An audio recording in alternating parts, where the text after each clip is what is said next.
धनंजय मुंडे यांच्या विरोधात परळीमध्ये शरद पवार मराठा कार्ड खेळणार का हा प्रश्न उपस्थित होतोय। कारण बीड जिल्ह्यातील काँग्रेसचे जिल्हाध्यक्ष राजेसाहेब देशमुख शरद पवार यांच्या भेटीला सिल्वर ओकवर दाखल झालेत। राजेसाहेब देशमुख परळी विधानसभेसाठी इच्छुक आहेत आणि आगामी काळात राजेसाहेब देशमुख राष्ट्रवादी काँग्रेस शरदचंद्र पवार यांच्या पक्षामध्ये पक्षप्रवेश करण्याची ही दाट शक्यता वर्तवली जाते। निलेश बुधावले आपले प्रतिनिधी सध्या आपल्या सोबत आहेत। निलेश, काय समीकरण आखलं जातंय परळी विधानसभेचं, काय अंदाज आहे? प्रज्ञा, लोकसभा निवडणुकांमध्ये जर आपण पाहिलं तर मराठा विरुद्ध वंजारी अशा पद्धतीची निवडणूक पाहायला मिळाली होती। पंकजा मुंडे यांच्या विरोधात मराठा कार्ड शरद पवारांना खेळलं होतं।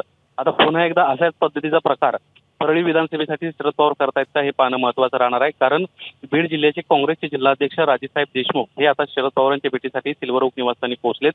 मागच्या जवळपास अर्धा तासापासून त्यांच्यामध्ये चर्चा सुरू असल्याचं आपल्याला पाहायला मिळत आहे। राजेसाहेब देशमुख हे काँग्रेसचे जिल्हाध्यक्ष आहेत, यासोबतच जिल्हा परिषदेचं शिक्षण सभापती म्हणून देखील त्यांना काम पाहिलेलं आहे। त्यामुळे नक्कीच परळी विधानसभा मतदारसंघासाठी हा चेहरा महत्त्वाचा ठरू शकतो। कारण परळी विधानसभा मतदारसंघातच त्यांचं गाव देखील येतं। त्यामुळे ह्या सगळ्या छोट्या मोठ्या गोष्टींचा विचार करता शरद पवार मराठा कार्ड खेळतात का हे पाहणं महत्त्वाचं राहणार आहे। निलेश, धन्यवाद दिलेल्या माहितीसाठी। एबीपी माझा, उघडा डोळे बघा नीट।